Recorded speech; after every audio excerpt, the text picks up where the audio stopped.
السلام عليكم ورحمة الله وبركاته، وأهلا بكم في حلقة جديدة من برنامج ميزان القوى.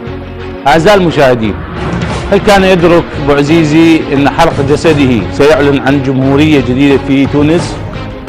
وأن كان يدرك جزافا، فهل كان يتوقع أبو عزيزي أن متنفس الحرية الذي أوجده بحرق جسده وإنهاء حياته سيختنق بذلك الصراع السياسي الجاري اليوم في تونس؟ على العموم نستطيع أن نقول أن المناخ السياسي اليوم الذي تعيشه تونس، هل تستطيع العملية السياسية التونسية أن تستوعب الجميع على أساس التوافق الوطني؟ أم أن هذه الخلافات السياسية في تونس هي عميقة وجذرها أيديولوجي أساسها أما أن أربح الكل أو لا؟ أعزائي المشاهدين، من أجل سبر غور هذه الحلقة ومناقشة الأزمة التونسية نستضيف معنا اليوم من المغرب المحلل السياسي الأستاذ محمد زين العابدين الحسني، ومن مصر مدير تحرير وكالة أنباء الشرق الأوسط الأستاذ علاء حيدر. أعزائي المشاهدين، مرحبا بكم وبضيوف الكرام، ونبدأ من المغرب. أستاذ محمد، مساء الخير وشكرا لحضورك برنامج ميزان القوى من قناة بلادي. نبدأ بالمناخ السياسي في تونس. المغرب والجزائر وتونس وليبيا وحتى مصر هي تعتبر هي مناخ سياسي قد يكون به أوجه التقارب أو القواسم المشتركة موجود. شمال أفريقيا، البيئة الجغرافية والبيئة الاقتصادية والبيئة السياسية، هل تعتقد جنابك وأنت ضمن هذا المناخ أنه الصراع أو التنافس الموجود في تونس اليوم سوف يتطور إلى صراع وبالتالي الصراع يأخذ مديات أوسع، أم أن الحوار الذي بدأ يوم أمس هو بداية مشوار إرساء الديمقراطية والتوافق الوطني في تونس؟ تفضل.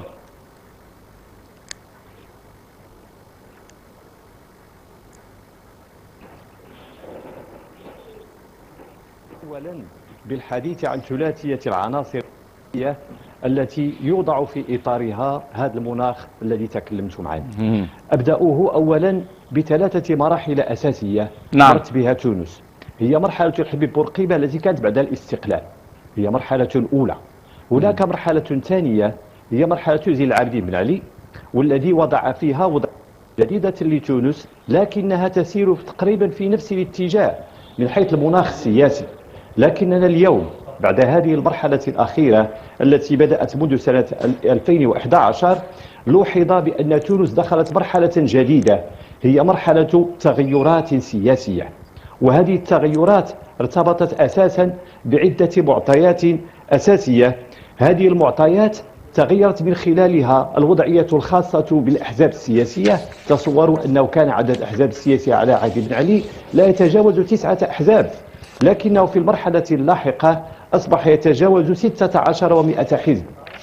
وهذا يفضي بنا إلى الحديث عن تعدد المرجعيات من جهة، تعدد السياسات، وتعدد كذلك البرامج والتوجهات، وهذا جعل أطراف متعددة تدخل على الخط فيما يخص السياسة الداخلية التونسية. إذن هذا المناخ وهذا الإطار العام هو الذي أفضى إلى ضرورة وجوب الحصول على مرحلة انتقالية، وهي مرحلة انتقالية أعتبرها مجرد سحابة صيف. لن تستمر هذه المرحلة لأنه الآن بدأ الحوار، وهذا الحوار إن كانت فيه 3 أطراف رئيسية. هي أولا الحكومة التي هي حاليا في الحكم وهي حكومة ترويكا، ثم هناك المعارضة، ثم هناك الرباعي الراعي لهذه المفاوضات داخل تونس الشقيقة.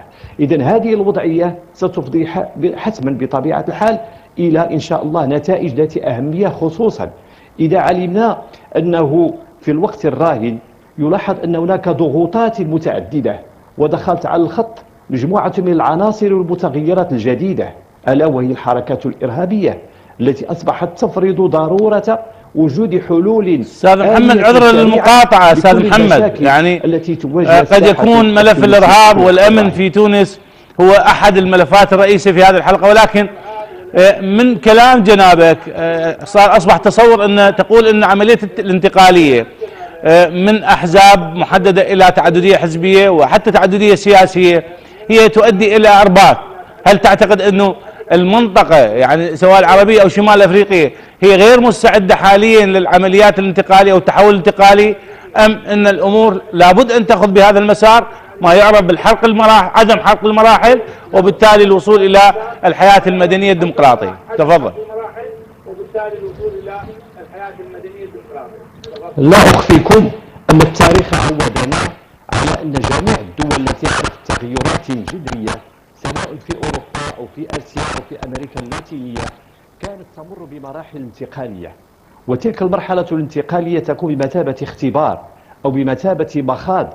هذا المخاض الذي تسفر عنه عدة نتائج، خصوصا إذا لم تكن هناك متغيرات تدخل على الخط، فإذا دخلت مجموعة من المتغيرات هي التي تصبح أساسية في هذه التعاملات وفي هذه اللعبة السياسية، وبالتالي يصبح من الضروري أن يتم إيجاد حلول مباشرة وداخلية قبل أن تفرض هذه الحلول من جهات أخرى خارجية.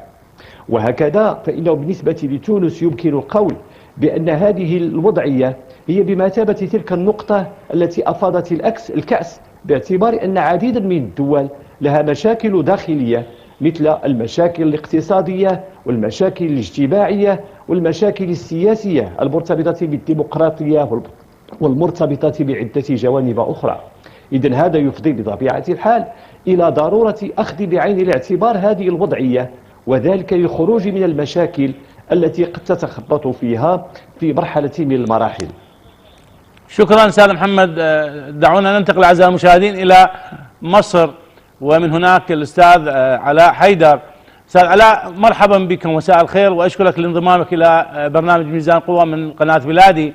السؤال المهم والحيوي أنه تونس هي أولى الدول التي بدأ بها الحراك السياسي واللي تعرف بالربيع العربي. هل تعتقد أن تونس وغيرها، تونس ومصر وليبيا وغيرها من الدول، هي تمر الآن بمرحلة انتقالية؟ لماذا السمة الغالبة لهذه الدول هي سمتها عدم الثقة؟ أليس من المفترض أن تكون العملية السياسية أقرب إلى الثقة؟ وبالتالي لأن الكل كانوا في خندق المعارضة والكل كانوا لديهم نضال ضد استبداد الأنظمة السياسية السابقة، وبالتالي المصلحة مشتركة. لماذا الآن نرى في تونس وغيرها من الساحات سمة العملية السياسية أو المرحلة الانتقالية هي عدم الثقة؟ تفضل.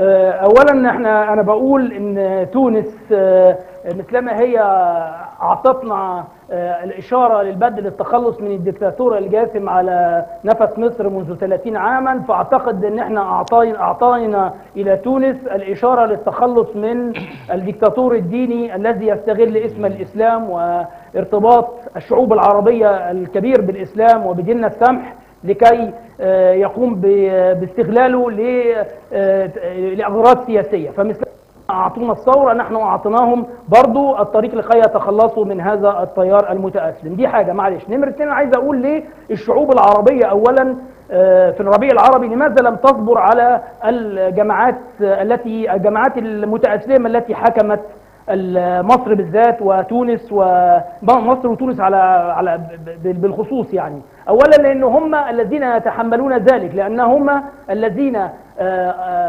خدعوا الشعوب بتاعتنا عندما قمنا بالثورات لكي نطيح بالديكتاتور ونستبدل هذا الديكتاتور بديمقراطية تقوم على العمل والعلم والتكنولوجيا والإنتاج والزراعة والصناعة، واستبدلوها بشعائر، وللأسف الشديد شعائر إسلامية، شعائر دينية، مثلما يتحدث شيخ المسجد في الجامع ثم تنتهي الخطبة بالدعاء. فعندما بدأوا يتولون الحكم في هذه الدول فوجئوا بأن الدول بتتقدم بالتكنولوجيا فائقة التطور وبتتقدم بالاندماج في المجتمع الدولي، وبعد أن أصبح الاقتصاد العالمي اقتصاد عولمة. ما يحدث في تونس يؤثر على أمريكا، ويحدث في مصر يؤثر على بريطانيا وعلى ألمانيا.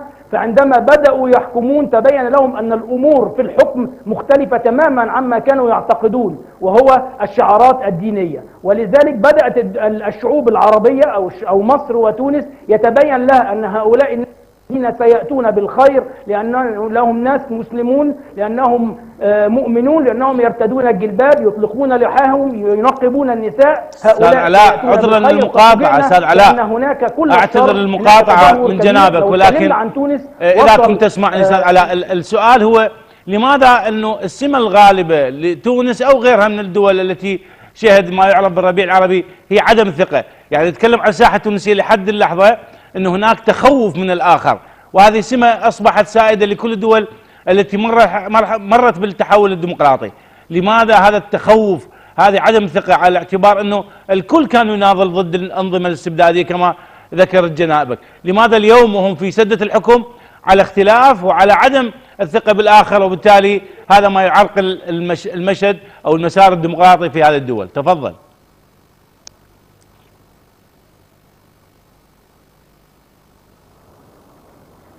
أنا بقول زي ما قلت لسعادتك إن عندما قمنا بالثورة في مصر على سبيل المثال أو في تونس، نحن الذي بدأنا الثورة. التيارات الوطنية القومية اللي هم بيسموها ليبرالية وأنا بسميها قومية، هي التي قامت بالثورة لكي تنهض بالبلاد، ونفس الشيء في تونس. لكنهم هم الذين التيارات الإسلامية نزلت بالباراشوت على الثورات وأخذتها ليها، وبسبب تدفيه الأمور وتبسيط الأمور للشعوب العربية، وهناك جزء كبير من غير المتعلمين ومن غير المثقفين، فهؤلاء الناس اضطروا أنهم ينحازوا إليهم. فعندما ظهرت الأمور للتيار الوطني بأن هؤلاء الناس غير قادرين على الحكم، اضطرينا إلى التدخل، واضطرينا إلى أن احنا نبدأ في إصلاح مسار الثورة من جديد. احنا قمنا بهذه الثورة وضحينا وأطحنا بالديكتاتور لكي ننهض وليس لكي نتأخر، وللأسف الشديد حصل تأخر، وليس فقط على المستوى الداخلي بل على المستوى الخارجي. طبعا مش هنتكلم عن مصر وما حدث. وأعتقد أن التيار النهضة في تونس عندما قبل بشروط التيار الليبرالي وبدأ الحوار، فهو هنا يعترف اعترافا ضمنيا بأنه غير قادر لوحده على قيادة تونس، وخاصة بعد أن أعلن صندوق النقد الدولي أمس بأن تونس دولة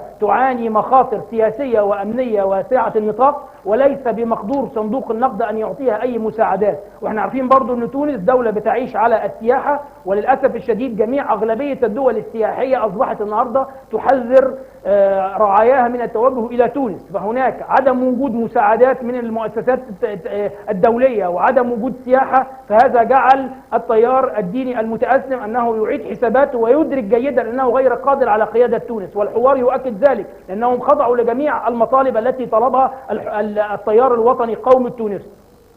أستاذ علاء، يعني إذا ما تم شيء من المقاربة بين الساحة التونسية وأنت من مصر، هل تعتقد أنه حركة النهضة هي قريبة من الإخوان المسلمين اللي موجودين قبل فترة وتم عزل رئيس مرسي وحظر التنظيم الإخوان، أم أن العملية مختلفة بين الساحتين التونسية والمصرية؟ تفضل.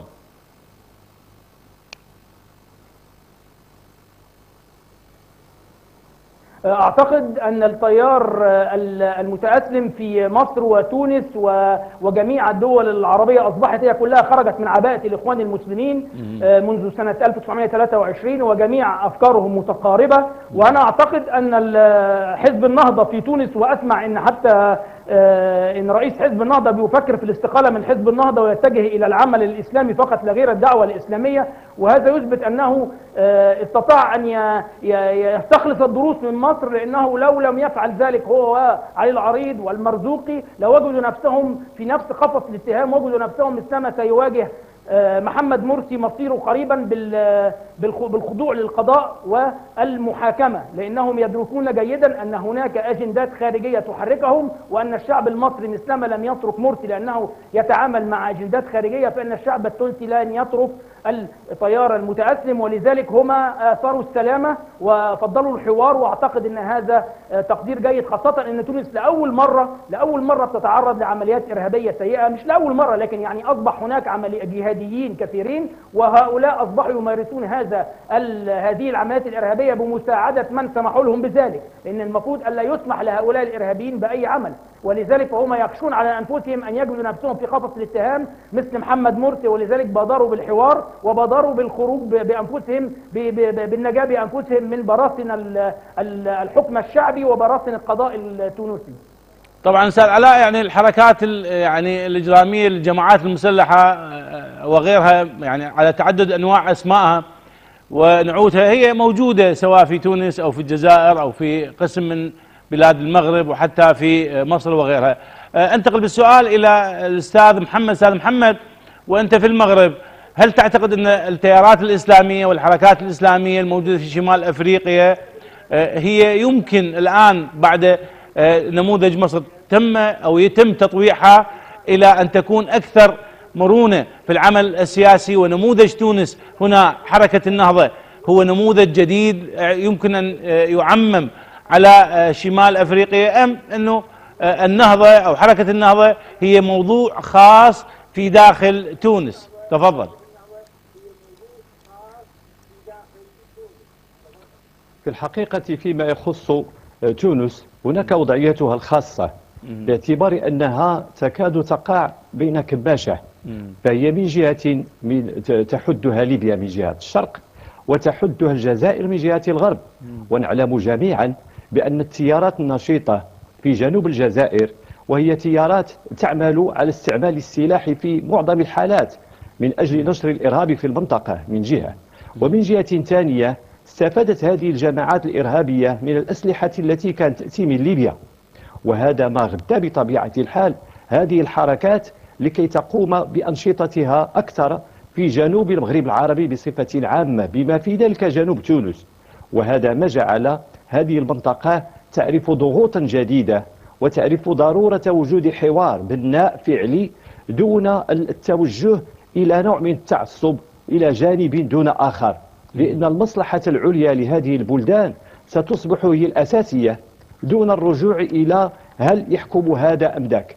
المهم هو أن تكون هذه الدول في وضعية وسلب من جهة، وأن تكون قادرة على جلب الاستثمار من جهات أخرى، وقادرة على حصول مصداقية فيما يخص اقتصادياتها ومجتمعها، وأن توفر على الأقل لسكانها الطمأنينة التي يحتاجها الجميع.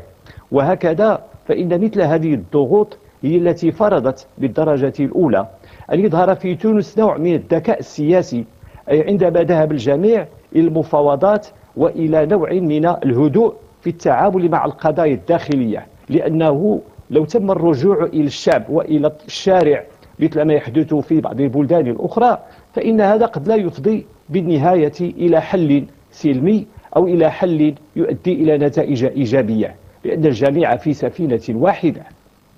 طيب أستاذ محمد، المبادرة التي قدمها الرباعي هو الاتحاد العام التونسي للشغل واتحاد الأعراف ونقابة المحامين ورابطة حقوق الإنسان، تتضمن 3 أو 4 نقاط رئيسية.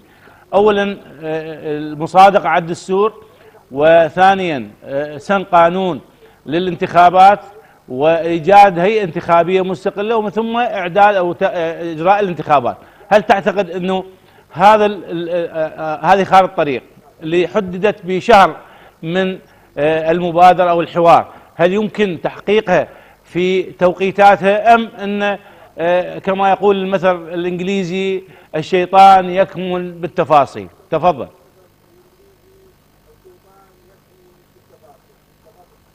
هذه المنظومة الثلاثية الأبعاد الأساسية التي تفضلتم بذكرها هي ضرورية وأساسية للسير في اتجاه سليم نحو الديمقراطية الحقيقية، وإلا فسيكون هناك نوع من الاجترار لمجموعة من الأمور التي يهدفون إلى الوصول إليها ولكن لا تطبق، لأن المشكل هنا هو مشكل التطبيق.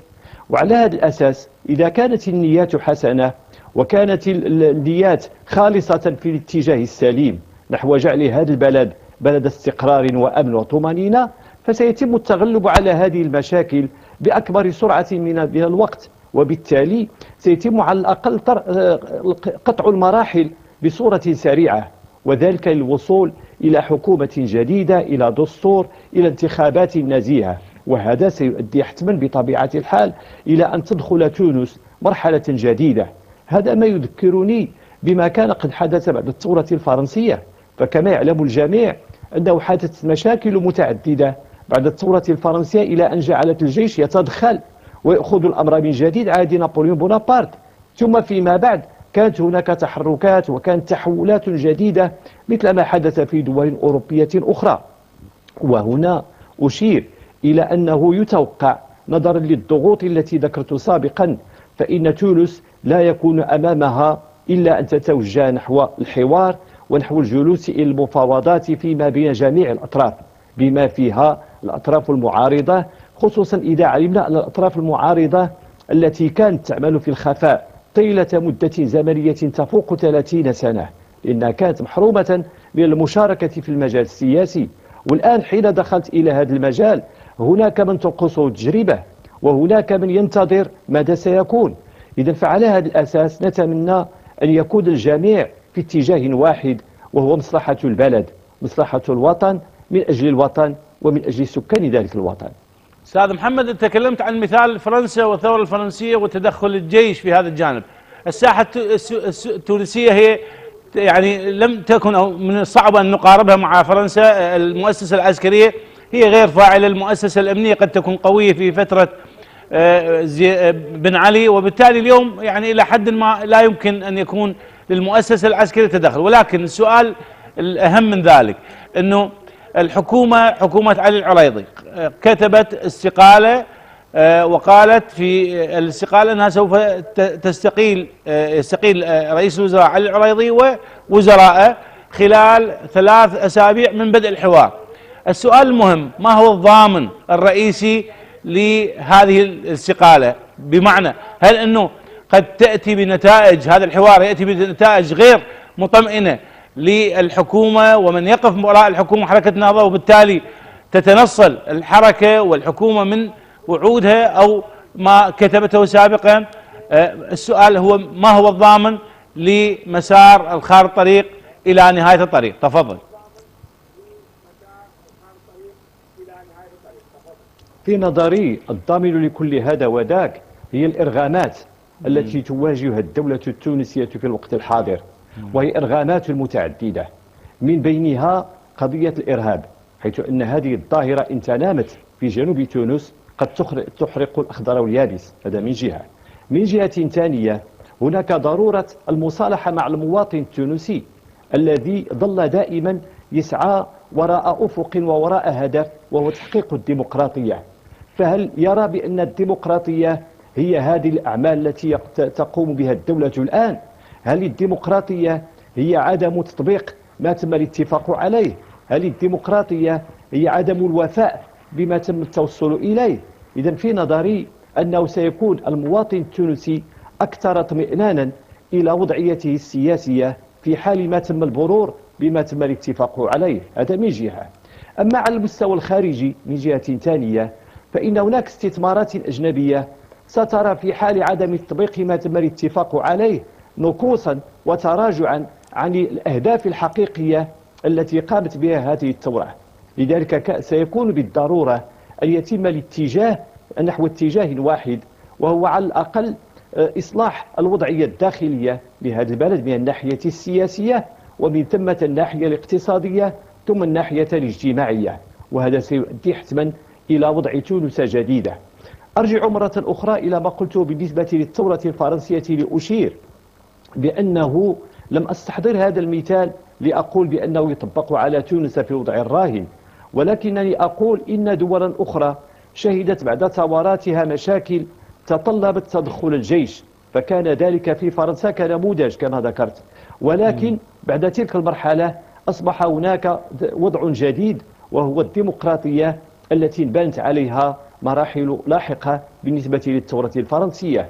وأما تونس فأرى من الوقت الحاضر بأنه على الأقل حينما تم التراجع من طرف المعارضة عن المقاطعة بالنسبة لهذه المفاوضات ولهذه الاتصالات فإنه يبشر بخير إن شاء الله، لأنه طريق، لأنه من الصعوبة بمكان أن يتم حرق المراحل هكذا بين عشية وضحاها دون أن تتم على الأقل مفاوضات واتصالات.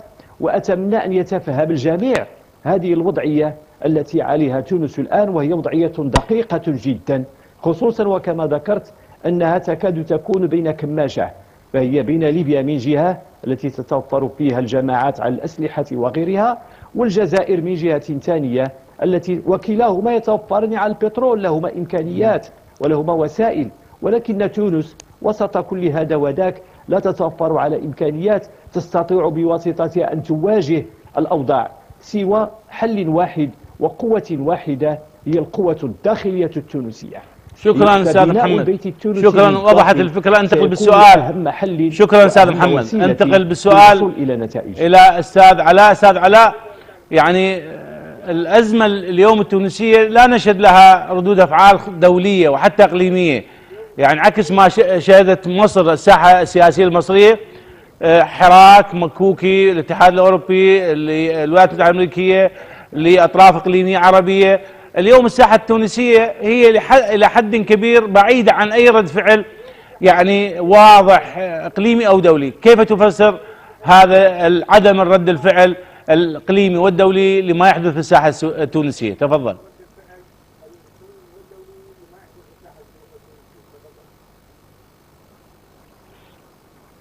طبعا الكلام ده مظبوط جدا، لدرجة أن قناة الجزيرة التي تخصص في مصر قناة اسمها مصر مباشر، حتى في الجزيرة العادية أولا لا تخصص لتونس قناة مباشرة، نمرة واحد. نمرة اثنين، حتى في قناة في النشرات الإخبارية في الجزيرة العادية تتطرق إلى الأوضاع في تونس بطريقة سريعة، وده يعطينا مؤشر واضح على أن الدول التي تهم، الدول التي تتعرض إلى مخطط صهيوني هي دول المواجهة مع إسرائيل، هي مصر، هي العراق، هي سوريا، هي الدول الكبرى اللي لها علاقات أو لها جبهات مع إسرائيل. ولذلك هي دي الذين يوجد هناك من يمول لكي يزيد الأمر اشتعالا في هذه الدول. لكن تونس بوصفها دولة بعيدة إلى حد ما عن إسرائيل، وهي دولة محدودة سكانيا واقتصاديا، برغم أن الشعب التونسي شعب عظيم وشعب مثقف.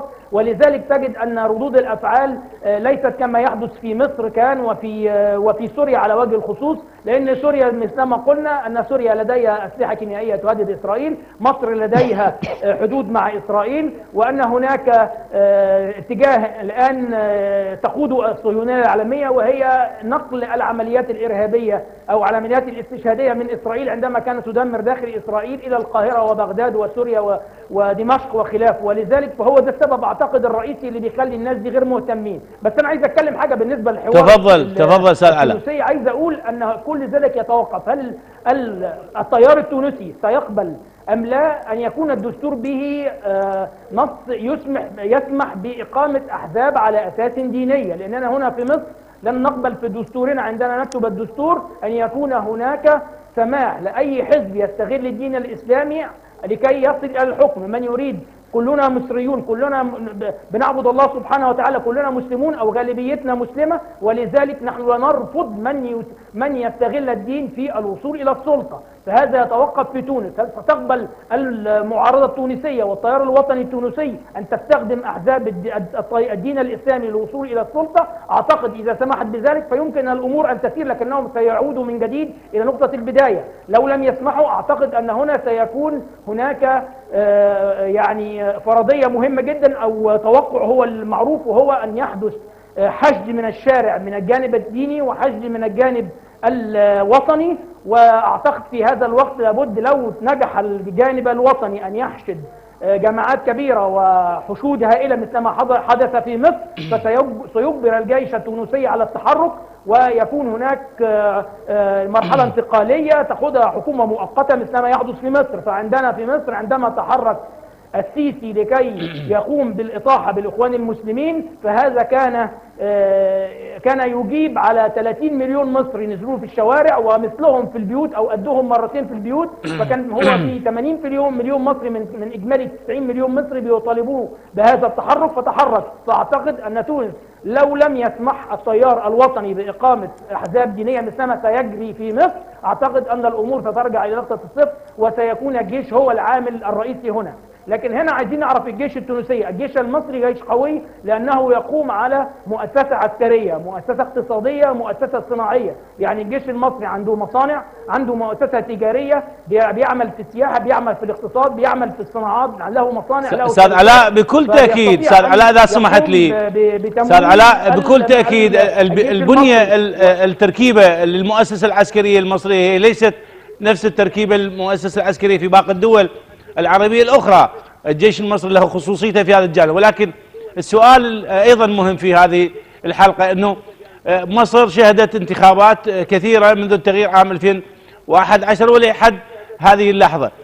كيف تتوقع ضمن خارطة الطريق التي قدمت من الرباعي بأن الانتخابات بعد شهر تبدأ من الحوار، هل أنه هناك إمكانية وقدرة لإجراء انتخابات خلال شهر أم أن هناك كلام آخر؟ تفضل.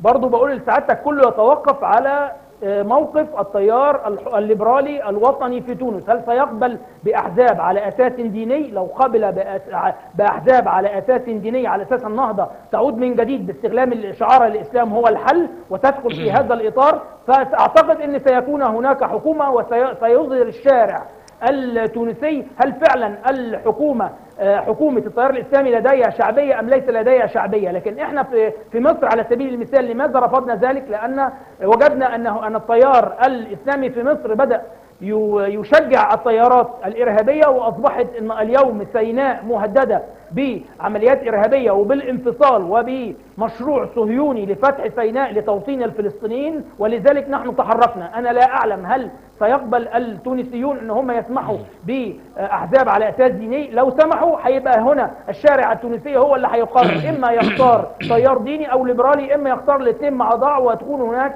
حكومة تآلف وطني او حكومة ائتلافية بين الجانبين. لكن انا اعتقد ان التيار الوطني التونسي لن يقبل مثل مصر بان يكون هناك احزاب على اساس ديني، لان عندنا في مصر الاسلام هو الحل.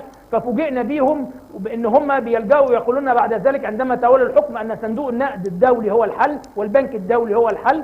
ثم فوجئنا ليهم بيكفروا المسيحيين الاقباط في مصر، ثم يذهبون الى ساويرس يقولوا انت يا ساويرس انت الحل، المليونير ساويرس او الملياردير ساويرس. يكفرون الفن في مصر ويتهمون إلهام شاهين بانها كذا كذا، ثم يجتمعون مع الممثلين لانهم شكرا استاذ علاء، شكرا جزيلا. وضحت الفكره استاذ علاء، وضحت الفكره استاذ علاء. انتقل بالسؤال لاستاذ محمد. استاذ محمد، هناك مثل يقول رب ضارة نافعة، بمعنى انه هل يمكن لحركة النهضة ان تتحجج او تتبرر او تبرر الارهاب الموجود والعمليات العسكرية الموجودة في تونس بان الذي ينمي هذا العمل هو الحوار او التباطؤ او عدم حسم الامور سياسيا، وبالتالي تنقلب على الرباعية وعلى خارطة طريق وتمسك زمام السلطة من جديد في تونس، أم الأمر مختلف في هذا الموضوع؟ تفضل. في نظري أن الكرة الآن في يد الحكومة. إن تمكنت من الخروج بسلام من هذه المرحلة الانتقالية فستتمكن من الوصول إلى بر السلام، وآنذاك ستكون هي في وضعية جيدة. وإلا ستحكم على نفسها بأنها تبرهن بأنها جزء من الإرهاب. استاذ محمد، عذرا للمقاطعة استاذ محمد، آسف أقاطعك أكثر من مرة، ولكن استاذ محمد الحكومة ولا يرتبط استاذ محمد تسمعني؟ آسف المقاطعة استاذ محمد. تقول أن الحكومة هي من لديها دور في هذا الجانب، ولكن لحد اللحظة الاختلاف على شكل الحكومة، من يعني رأس هذه الحكومة، كيفية أن تكون الحكومة إسلامية أم تكنقراط أم حزبية أم ماذا، وبالتالي على أي حكومة تتكلم؟ تفضل أستاذ محمد. أنا أتكلم الآن عن الحكومة الموجودة، أي الترويكا الموجودة حاليا. هذه الحكومة الحالية عليها أن تتدارك الموقف، وإلا فستحرق الأخضر واليابس، وستكون مسؤولة أمام التونسيين وأمام العالم بأكمله بأنها هي التي ضيعت هذه الفرصة التي عليها أن تستغلها بأحسن ما يمكن من الاستغلال. وإلا فسيتم هناك تراجع كبير جدا عن ما تم الحصول عليه من مكاسب في ظل الثورة الحالية. وإلا سيصبح هناك نوع آخر من التغيرات والتحركات، قد يؤدي هذا إلى النزول إلى الشارع، قد يؤدي إلى تغذية الإرهاب أكثر، قد يؤدي إلى مشاكل لا تحمد عقباها. لذلك عليهم الآن أن يعرفوا بأنه بالضرورة أن يتم التوافق في إطار متكامل للخروج من هذه المشاكل، سواء على الحكومة، هل ستكون تكنوقراط أم هل ستكون هذه الحكومة من أحزاب سياسية أم هل ستكون كذا، مع التخلي في نظري عن التحيز إلى جانب دون آخر. وبالتالي هنا إزالة مثلا ما يسمى بالأحزاب الإسلامية من القاموس الموجود في المجال السياسي، لأن هذا يفضي إلى نوع من التشنج في العلاقات الداخلية، سواء منها الاقتصادية أو الاجتماعية أو السياسية، لأن الجميع يدين بالديانة الإسلامية، وكيف يعقل أن ينفرد أو تنفرد فئة واحدة بهذا الاتجاه؟ إذن بالضرورة على هذه الفئة أن تتعرف على أن الوضعية حساسة جدا، وأن هناك نوعا من الضرورة لكي يتم التغلب على هذه المشاكل بالحوار وبالتفاهم وبنوع من إزالة الأنانية، على الأقل إزالة الأنانية لكي يتم هناك توافق. وهذا التوافق تشارك فيه جميع الأطراف، بما فيها الترويكا، بما فيه المعارضة، بما فيه الفئة الثالثة التي تسعى اليوم إلى حل هذه النزاعات الداخلية. أستاذ محمد، يعني الكل يتكلم على أنه الحركات الإسلامية اليوم وتحديدا أنصار الشريعة الموجودة في تونس هي جناح عسكري لحركة النهضة. هل هذا هو مجرد رمي الآخر من قبل الخصوم المعارضة الحكومة في تونس أو الحزب الحاكم في تونس بالتهم، أم حقيقة أن لحركة النهضة جناحا عسكريا ضاربا في تونس؟ تفضل. هو في الحقيقة لو كانت لحركة النهضة هذه الفئة العسكرية التي يقال عنها أنها موجودة، سيكون هذا بمثابة عامل سلبي بالنسبة إليها، إنها لم تعد آنذاك خارج اللعبة، وإنما ستصبح طرفا في الإرهاب وستصبح عملا إرهابيا فعلا، وهذا سيؤدي إلى خطورة لا تحمد عقباها بالنسبة لتونس. لكن فيما يبدو أن هذه العمليات كلها الآن بمثابة تلك الكرة التي تتقاذف من قدم إلى آخر. فهناك من يقول بأن حزب النهضة لا جناح عسكري، وهناك من يقول إن حزب النهضة ليس له جناح عسكري، إن هناك آخرين، أي هناك ما يسمى بالحركات الإرهابية في شمال إفريقيا أو المغرب الإسلامي كما يدعون في هذه المرحلة.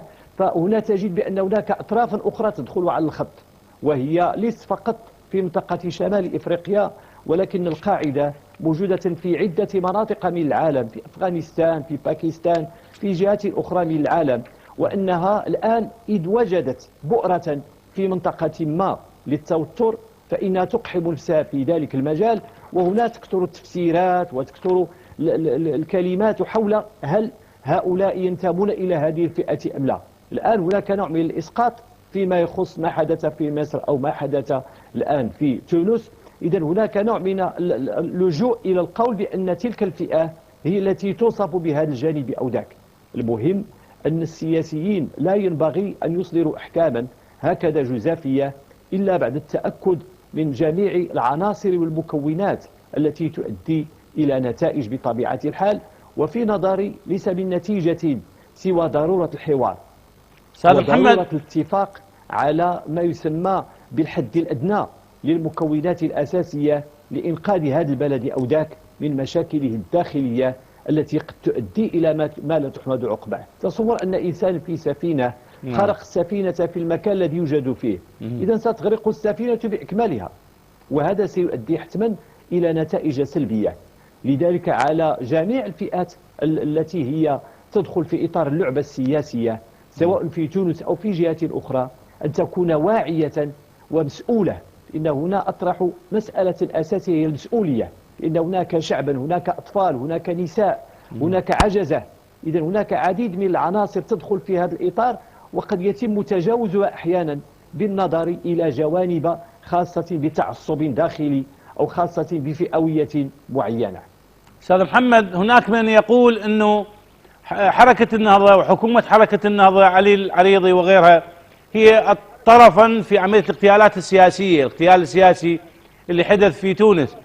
هل تتوقع حقيقة أنه الخوف اليوم في حركة النهضة من أن تكون في جانب المعارضة، وبالتالي هناك حكومة جديدة سوف تفتح ملفات هكذا أمر، وبالتالي هي سوف تكون تعمل على أن لا تكون هذه التغيير أو هذا التغيير الموجود في تونس من قبل الحوار حاضرا في المشهد السياسي التونسي؟ تفضل.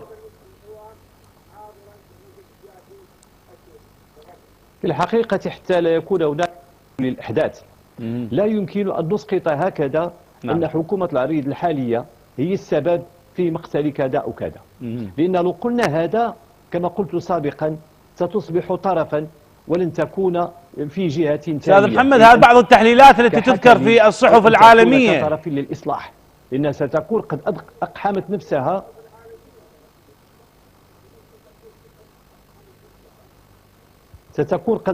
نفسها في المجال في الجانب الآخر وهو الذي يدخل في إطار الإرهاب، وتكون قد خندقت نفسها أو وضعت نفسها في خندق الإرهاب، وبالتالي ستصبح بمثابة ذلك الذي ينبغي أن يعاقب ويحاسب.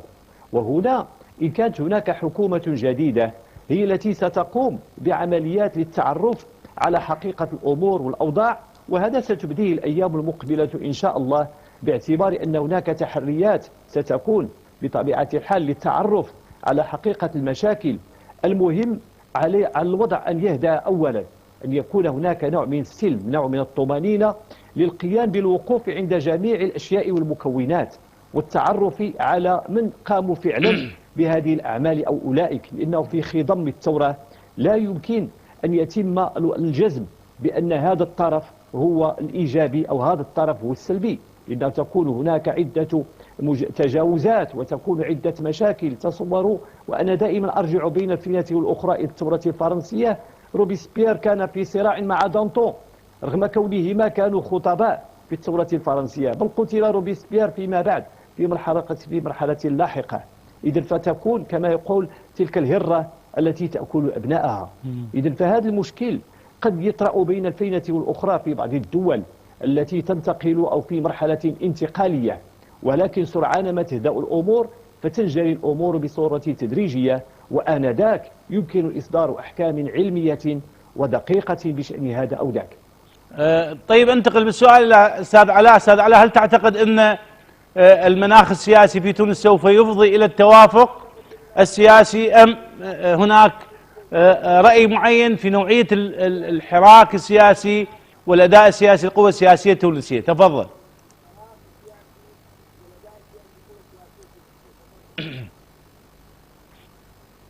أنا أعتقد كله سيتوقف على مجابهة الإرهاب، لأن زي ما أنا قلت لسعادتك أن تونس بتقوم على السياحة، بتقوم على المساعدات، بتقوم على الشركاء الأجانب في مجال الصناعة وخلافه، فكل ذلك متوقف الآن لوجود إرهابيين، والإرهابيين طالما متواجدين في تونس فلن يكون هناك سياحة. وأنت تعلم أكثر مني مدى أهمية السياحة في تونس عجلة الاقتصاد.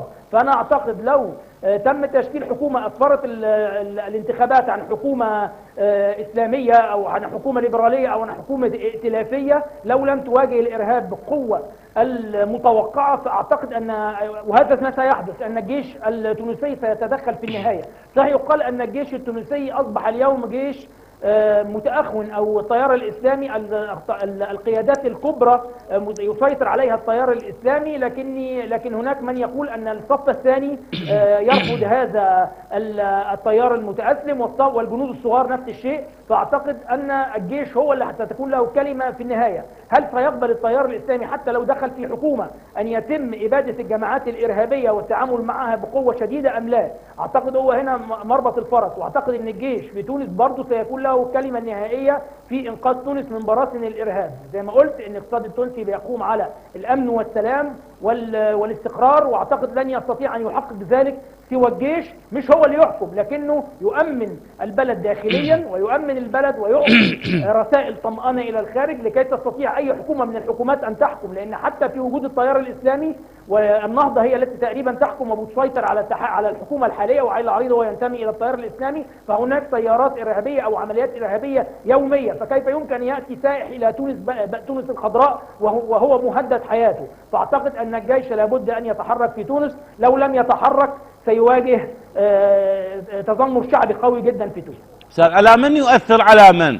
تونس تؤثر باستقرارها وعدم استقرارها على المنطقة شمال أفريقيا، أم شمال أفريقيا بالمناخ السياسي مصر الجزائر، ليبيا، المغرب تؤثر على استقرار أو عدم استقرار تونس؟ تفضل.